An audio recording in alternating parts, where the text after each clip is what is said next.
southern Kentucky. This is WYMT Mountain News this morning.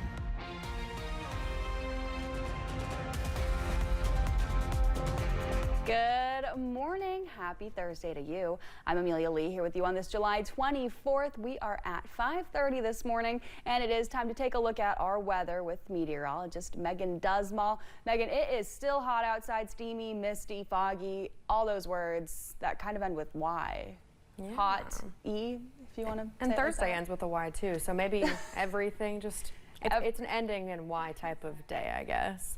But for the morning, at least, we're going to see those 70s popping out, and as you're heading into the main part of your day, the 90s. So let's crack into that forecast for you. Out the door, we're looking at mostly 70s, but you'll see upper 70s as you travel more towards the southwest. 77 degrees right now in Monticello. That's still dropping just a little bit. But by the time that sun starts to warm up the ground, we'll be looking at the 90s all across the region, especially in our Kentucky counties. It is a little bit cooler for Virginia, as we do see those mid to upper 80s in Wise and Clintwood. And we do have a heat watch and heat advisory for some of our West Virginia counties. I'll touch on that as we're going into the main weather a little bit later on in the newscast. But let's talk about rain chances, because it's nice and clear today, and it will continue to be that way until tomorrow. Amelia. Well, it's been 7 months since Kentucky State Police troopers say London police officers shot and killed Doug Harless at his home. Madison Carmouche was in London yesterday as community members used the anniversary as an opportunity to honor Harless with a candlelight vigil. Somebody has to say that this is not okay, whether the numbers are 500 or the numbers are 5. Jamie Burns says she has been using the last 7 months of her time to fight for justice for Doug Harless.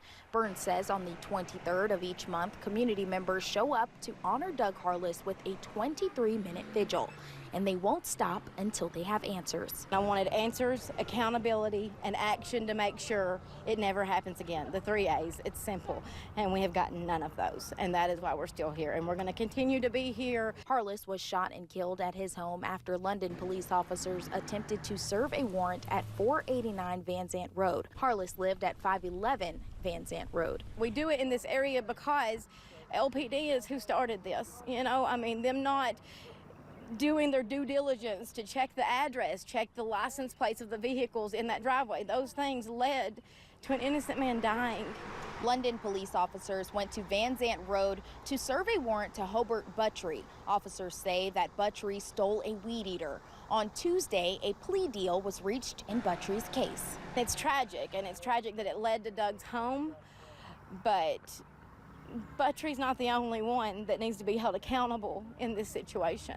Burns says 7 months ago, when they started protesting, there were a lot more people helping to amplify their cause. But she says as people lose hope in the Justice for Doug movement, they stop showing up. There's a lot of reasons why the numbers have dwindled, but I'm still here because somebody has to be. In London, Madison Carmouche, WYMT Mountain News. Burns says the next protest will be on the first Monday of the month outside of the London City Council meeting at the London Community Center. Well, officials say a man is dead and his brother facing charges after an incident involving alcohol on Laurel Lake. It happened just before 5 o'clock Tuesday evening. The coroner says John Peace jumped into the water and went under a boat and was hit by a propeller. Officers say his brother, Don Peace, was charged with vehicular homicide and operating a watercraft or boat while intoxicated. People can drink if they can keep a tolerance, you know, but over drinking in the water, it's a deadly combination. Don Peace is in jail on a $100,000 cash bond. We'll have more information about this coming up in our next hour. 2 people are dead after a crash in McCreary County. State police say that crash happened Tuesday on U.S. Highway 27 in the Stearns community. They say Pearl Goodwin was driving a Toyota SUV when it went off the road before hitting a guardrail. The vehicle later overturned multiple times. Pearl Goodwin was pronounced dead at the scene. The passenger, James Goodwin, later died after being taken to Lake Cumberland Regional Hospital. 2 different Kentucky agencies are seeking information about Brian Eperson. He faces a murder charge in one woman's death, and detectives believe he's tied to the death of 2 others. His name is Caleb Thompson. Had never heard before the death of his fiancee, Rochelle Dawson. Dawson went missing from her Estill County home last month. Court records say she was found dead in a room at the Winchester Red Roof Inn. The room was rented by Eperson. I need him to go away for the rest of his life till the day he dies. I'm lost without her. Winchester police are investigating Eperson's connection to Dawson's death.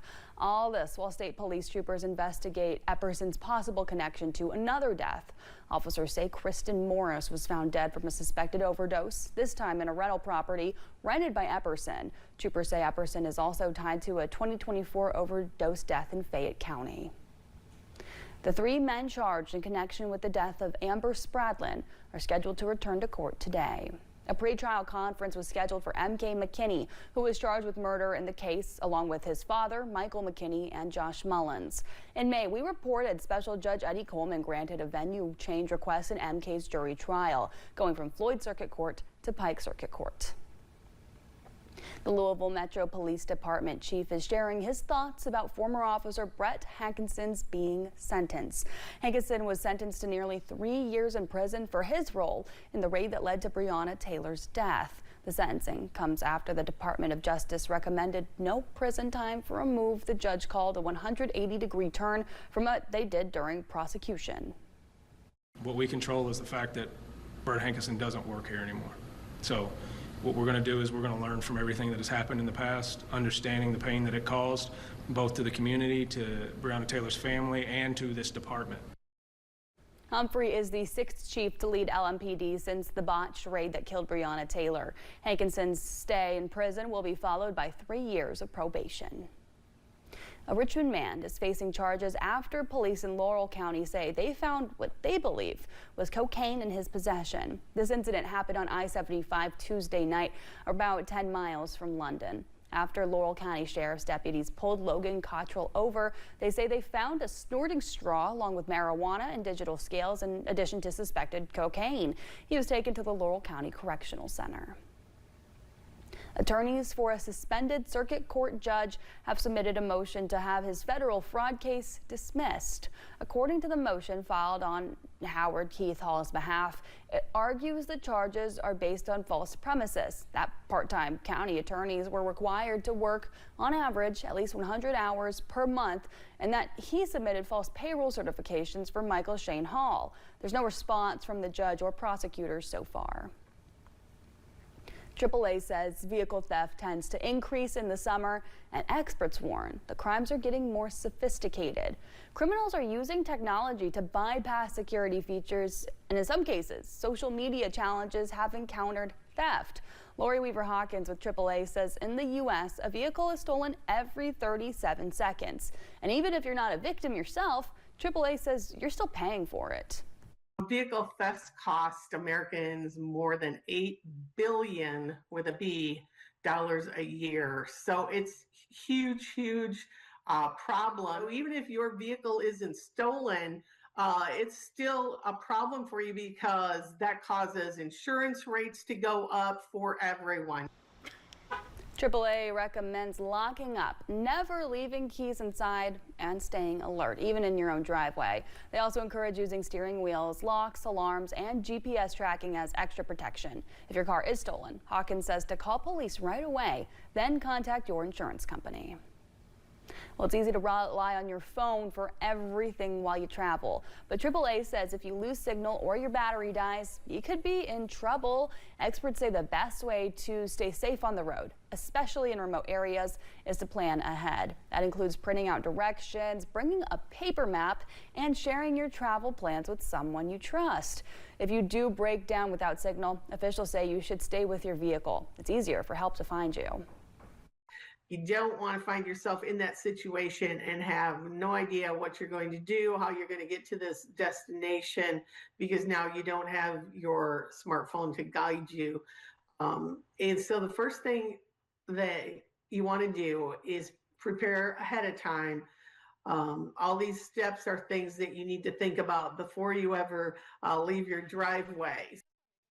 AAA also recommends packing an emergency kit with water, flashlights, jumper cables, and a first aid kit, and carrying a physical credit card just in case your phone or digital wallet fails. Some major construction projects were proposed at the Wayne County Board of Education meeting in West Virginia. Members of the board discussed the design plan for adding an extension onto the side of the current Buffalo Middle School building.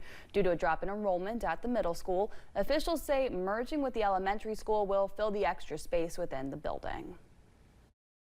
The building utilization, the enrollment at the middle school has dropped over the years, and at the elementary school as well. So the building utilization number is just a little over 50% for the middle school.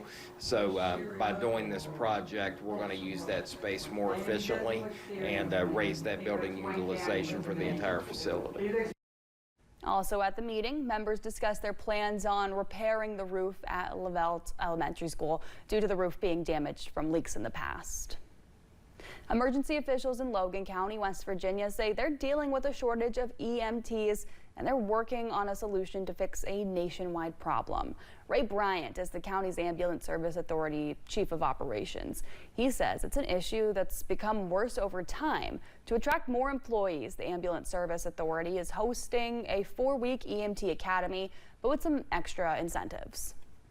We've decided to hire people now and pay them while they train, whereas in the past we provided some scholarships.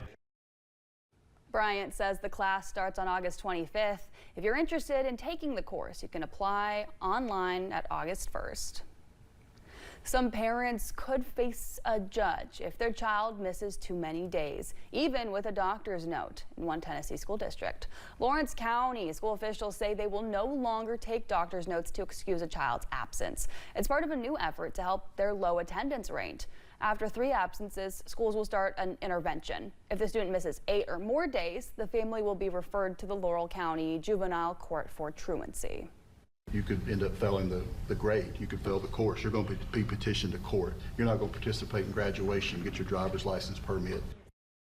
Some parents are not thrilled with this decision, including Rebecca Sanchez. She says her 10-year-old daughter got sick a lot last school year. How does that make sense? As a parent, how can we give someone else the rights to say what's wrong with their child? There will be exemptions for verified chronic illnesses. If a child is sent home by the school nurse, it will count as a tardy.